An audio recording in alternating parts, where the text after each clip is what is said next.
Hello everyone, নতুন আরেকটা video নিয়ে চলে আসলাম তোমাদের জন্য। তো তোমরা সবাই কেমন আছো? আশা করি সবাই ভালো আছো, আর আমিও ভালো আছি। তো আজ বিপত্তারিণী পুজো, তো আমি কিভাবে পুজো করলাম সেটাই তোমাদের সাথে শেয়ার করতে আসলাম। চলো তোমরা ভিডিওটা লাস্ট পর্যন্ত দেখো, আর ভালো লাগলে অবশ্যই একটা লাইক কমেন্ট করো।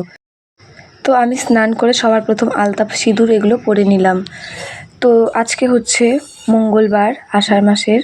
তো এই তিথিতে আজকে বিপত্তারিণী পুজো হয়ে থাকে। অনেকের ঘরে ঘরে আজকে মা বিপত্তারিণীর পুজো হবে, তাই আমিও আমার যথাসাধ্য মতো বিপত্তারিণী পুজো করলাম। তো আমাদের যে নিয়মকানুনগুলো আছে সেটা অনেকটাই ইজি, কারণ আমাদের পুজোতে কোনো ভোগ প্রসাদ দেওয়া হয় না, সব কাঁচা ফলেরই করে থাকে। তো অনেকেই দেখি ভোগ প্রসাদ দেয়, তো সেটা ভীষণই ভালো লাগে। তো আমাদের মধ্যে এটা নেই, তো এটা তো করা যাবে না।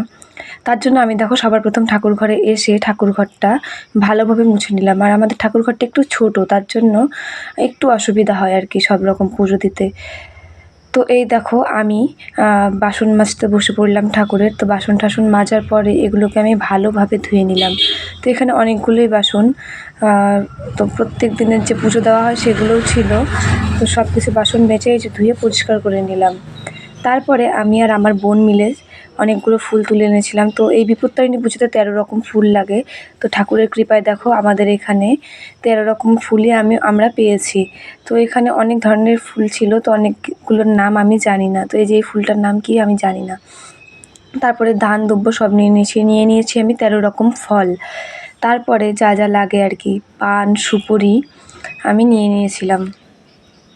তারপরে আলতা, সিঁদুর, রক্তবর্ণের সুতো এগুলো নিয়ে নিয়েছিলাম। তো 13 গাছা সুতো লাগে আর 13টা গিট দিতে হয়।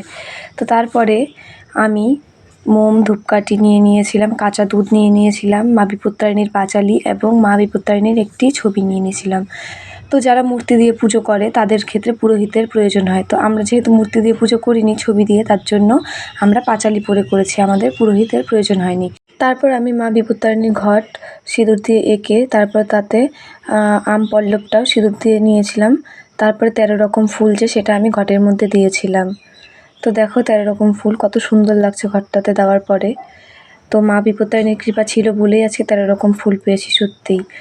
তো তারপরে ঘটে ফুল দেওয়ার পরে আমি যেটা দিয়ে নেব সেটা হচ্ছে শালু লাল কাপড়। তারপরে আমি পান সুপুরি দিয়ে নিব, দিয়ে আমি ঘরটা স্থাপন করব। তো এই যে দেখো আমার ঘরটা সাজানো কমপ্লিট হয়ে গেছে। এরপর আমি যেই জায়গায় ঘরটা বসাবো, তো মা বিপত্তারিণী ফটোটা তার আগে সেখানে আমি আসন দিয়ে বসিয়ে নিলাম। তো বসানোর আগে ঘরটা আমি সেই জায়গাটায় 5টা সিঁদুরের ফোঁটা দিয়ে নিব, আর দিয়ে নিব আমি ধান দুব্য। তো 3বার ধান দুব্য দেওয়ার পরেই আমি ঘরটা সেখানে স্থাপন করলাম। তো ঘর স্থাপন করার পরে এবার হচ্ছে আমার ফল কাটার পালা। তো অনেক রকম ফল ছিল তাই একটু সময় লাগলো। তো যাই হোক, যেহেতু রান্নার কোনো ভোগ নেই তাই অনেকটা তাড়াতাড়িও হলো আর কি বলতে পারো তোমরা। তো এই যে দেখো আমার সব কিছু ফল কাটা রেডি। আর ছোট্ট ছোট্ট যে থালাগুলো দেখতে পাচ্ছ এগুলো হচ্ছে আমাদের যে প্রতিদিন ঠাকুরগুলো পুজো দেওয়া হয়, আমাদের বাৎসরিক ঠাকুর, ওনাদের জন্য এগুলো। তো এই যে আমার ঠাকুরের পান, তেল, সুপুরি সব রেডি। আর ঠাকুরের এই যে নৈবেদ্য, ফল প্রসাদ সব রেডি। আর এই যে এনারা হচ্ছে আমাদের বাৎসরিক পূজা করা হয় এনাদের। তারপর আমি ঠাকুরকে ধূপ ধুনো দেখিয়ে আরতি করে নিলাম।